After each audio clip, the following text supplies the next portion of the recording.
Hadirin rahimakumullah, rumahku surgaku. Kata-kata rumah kalau kita cari dalam Al-Quran dengan bahasa kata rumah tentu tidak kita temukan. Dalam bahasa agama kita, kata rumah itu dengan dua kata dalam Al-Quran paling tidak, yaitu kata bait dan kata manzil. Kata bait ini pun adalah Allah Subhanahu wa Ta'ala sendiri yang memberikan nama. Inna awwala baitin wudi'an nas lalladzi bibakkata mubarakah. Sesungguhnya rumah yang pertama yang Allah bangun lalladzi bibakkata mubarakah, yang ada di Makkah dan adalah Ka'bah. Kenapa kata rumah dengan kata bait?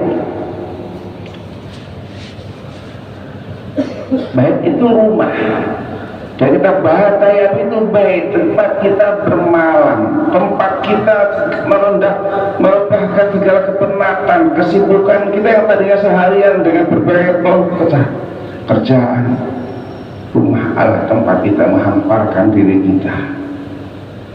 Maka maaf, istri pun oleh Allah disebut sebagai libasul lakum, selimut yang menghangatkan kita semua.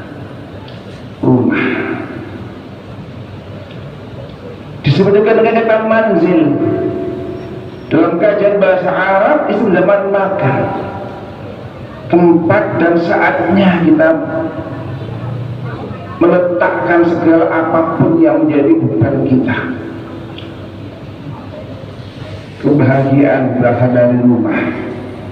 Kebahagiaan pun harus kita pindah dari rumah, kemudian terus sampai kepada dunia di mana kita beraktivitas. Rumah adalah segala-galanya. Makanya Allah Subhanahu wa Ta'ala dalam Al-Quran itu yang pertama dibangun dalam kehidupan manusia adalah bait, rumah. Pada saat yang sama, rumah adalah tempat kita berhimpun. Rumah adalah tempat kita mengeluarkan segala komponen keluarga kita yang tadi berserakan untuk tentu sama-sama kita merasakan kenikmatan dan keindahan rumah. Hadirin rahimakumullah. Tetapi ada sesuatu yang menarik untuk kita perhatikan. Rasulullah Shallallahu Alaihi Wasallam suatu saat memberikan ilustrasi gambaran rumah itu ternyata tidak semuanya indah, tidak semuanya di surga. Rasulullah Shallallahu Alaihi Wasallam bercerita kepada para sahabat tentang adanya makhluk yang namanya syaitan, di mana syaitan ini Rasulullah SAW memberikan gambaran yang ada yang ditugasi oleh pimpinannya, bahasa kita, kepada orang yang beriman, dan yang satu lagi ditugasi kepada mereka yang tidak beriman. Awalnya berangkat sama, suasananya sama, badannya seger buger, rambutnya pun kelemis licin rapi. Setelah sekian lama tidak ketemu, mereka bertemu terkaget-kagetlah. Setan yang ditugasi kepada mereka yang non muslim melihat kawannya yang ditugasi kepada seorang muslim mukmin itu menjadi sosok yang kurus, sosok yang badannya kering, tinggal tulang yang nempel berbalut kulit, matanya tekung, yang rambutnya pun beracak-acakan. Maka bertanyalah kawan setan yang betul dari orang non muslim kepada muslim ini, kenapa keadaanmu sekarang? Dulu engkau bersama saya sama, kita berangkat dalam keadaan bahasa Rasulullah seperti banteng yang besar gemuk, tapi kenapa keadaan sekarang sangat memprihatinkan? Apa kata syaitan yang ditugasi kepada orang yang beriman? Wahai saudaraku, betul. Bagaimana saya tidak kurus, saya tidak pernah kesempatan makan. Setiap kali saya mau ikut makan orang yang beragama Islam itu, yang beriman itu, pada saat yang sama dia selalu ingat kepada Allah Tuhannya, maka saya tidak berbahagia. Pada setiap kali dia masuk rumahnya, belum dia ingat kepada Allah, maka aku pun tidak ada sempat untuk bisa masuk ke dalam rumah. Belum begitu juga pada saat dia bertemu keluarganya, ingatkan hanya kepada Allah, maka pada saat itu saya pun tidak akan kebahagiaan sama sekali. Sedangkan engkau ditugasi oleh pimpinan kepada mereka yang tidak beriman, maka engkau bisa beraktivitas sebagaimana mereka beraktivitas. Rumahku adalah surga. Jamaah sekalian rahimakumullah, hai orang yang beriman, kata Allah, surah An-Nur, surah yang ke-4 ayat 27. Hai orang yang beriman, kita semua yang dipanggil oleh Allah. La tadkhulu buyutan ghayra buyutikum. Kalian jangan masuk rumah. Kalian jangan masuk rumah. Apakah rumah kalian sendiri maupun rumah orang lain? Hatta tastanisu wa tusallimu ala ahliha.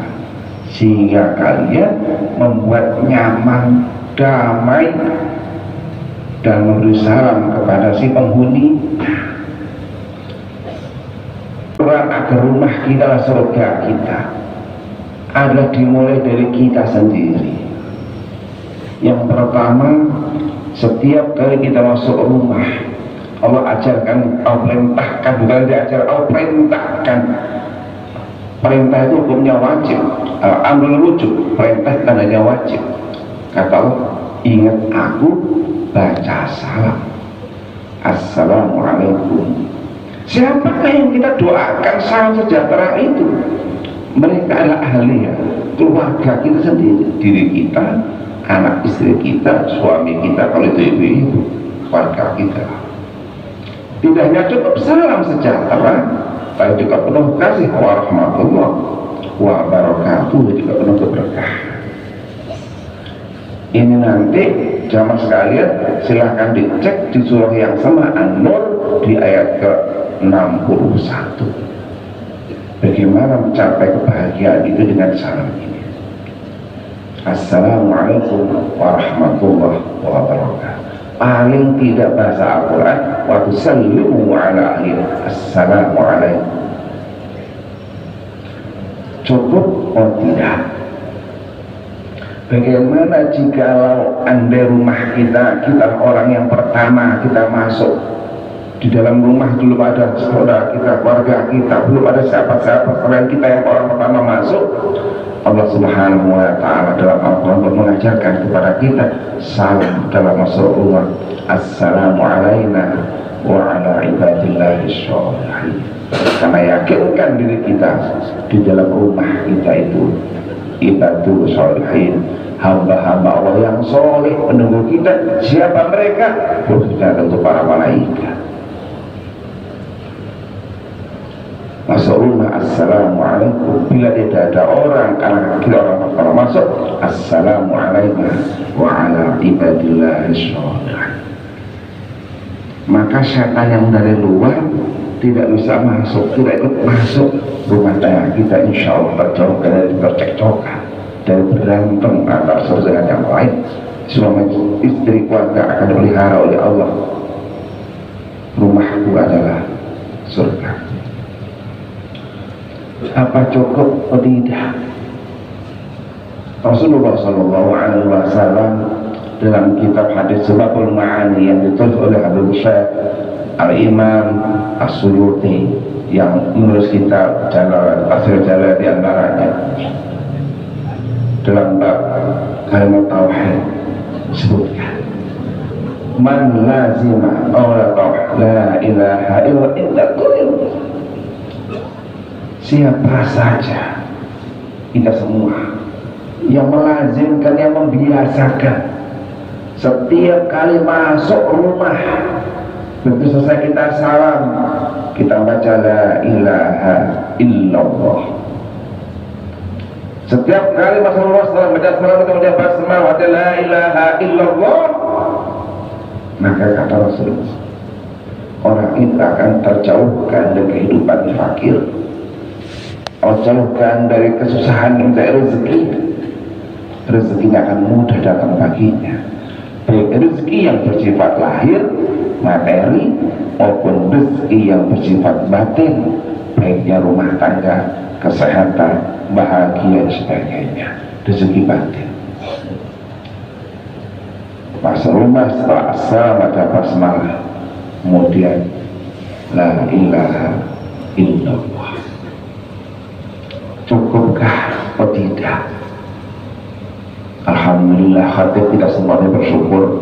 Kita sebelum Jumatan pun kita dibacakan dan kita sama membaca salawat. Begitu kita sudah baca selesai salam, basmalah dan baca la ilaha illallah, tutuplah kita sampai di rumah dengan membaca salawat kepada Rasulullah sallallahu alaihi wasallam. Sallallahu alaihi wasallam Muhammadin wa alihi wa sahbihi. Rumahku adalah surgaku, adalah kita yang menciptakan, kita yang mengkait, kita yang membuat, bukan siapa-siapa. Allah Subhanahu wa ta'ala dan Rasulnya sungguh maha kasih, sungguh maha rahman, penuh kasih kepada kita, tak menuntun kita bagaimana menciptakan kasih sayang dan keberkahan rumah tangga kita, sehingga rumah kita itu menjadi berkah dan surga adanya, diumpamakan sebagai kehidupan surgawi. Agar setan yang menyertai kita di luar dalam keadaan aktivitas kita ini tidak kita bawa masuk ke rumah, maka tinggalkan mereka, kunci mereka.